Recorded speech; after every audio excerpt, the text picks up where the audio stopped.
Greetings, beautiful people. Welcome to week 2 of general psychology. We're finishing up our second full week of classes. And in this short video, I'm going to talk about what to do this week and what to expect for next week. Okay, so this week you should have read chapter 1. And some of you might have started reading it last week, but this is the week that you're supposed to finish reading chapter 1. So chapter 1 was all about the science of psychology. You got a basic overview of a lot of the topics that we're going to talk about for the rest of the semester. So on this slide, you can see I have an outline from the course textbook, and it's just reminding you of some of the topics that were presented, such as the need for psychological science, why is psychology a science, how do psychologists ask and answer questions, psychology's research ethics, and the using psychology to become a stronger person and a better student. If you want me to make videos on some of these topics, just let me know. I actually have a couple of videos on some of these topics that I've made in previous classes, and I'll link one of them in the comments to this video. Ways to earn points. So you can earn up to 20 points this week by participating in our first content discussion, D1. Technically, the initial response is due today, Thursday, and then the replies to peers are due on Sunday. But this discussion was available as of the first day of the class, and so I see that a lot of people have already responded. They've already chimed in on the discussion board. So if you've already done it, fantastic. Now, the way you're going to earn your points is you're going to make sure both your initial post and your reply to peers are substantive. And what do we mean by substantive? We mean that you're answering all of the questions. Your response is complete, correct, clear, concise, and creative.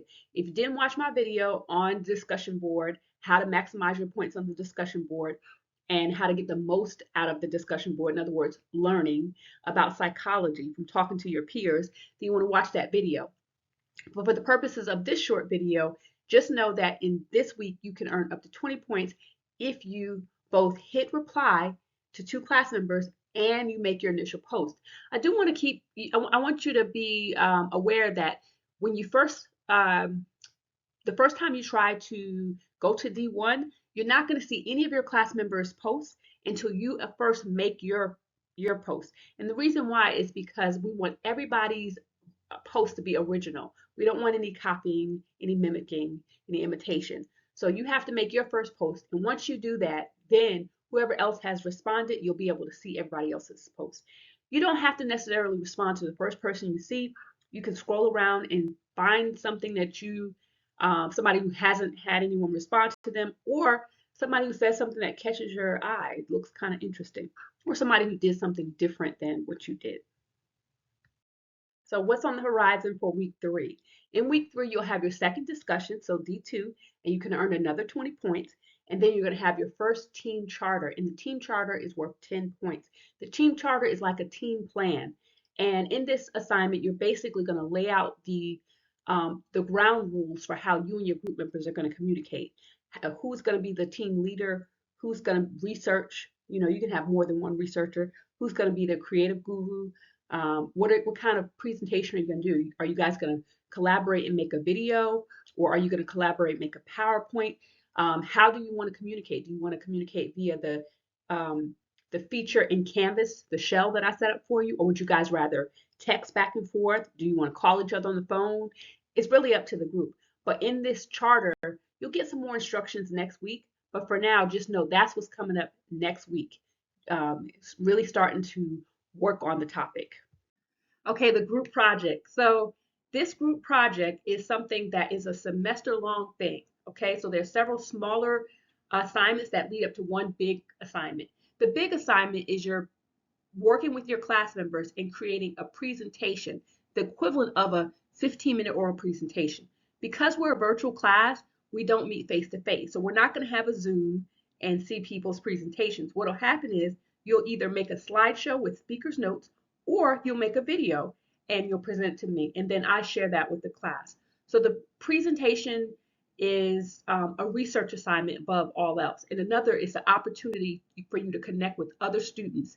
It's really a good chance to hone your interpersonal and intrapersonal skills. So in other words, learning about your strengths and weaknesses and learning how to work with others.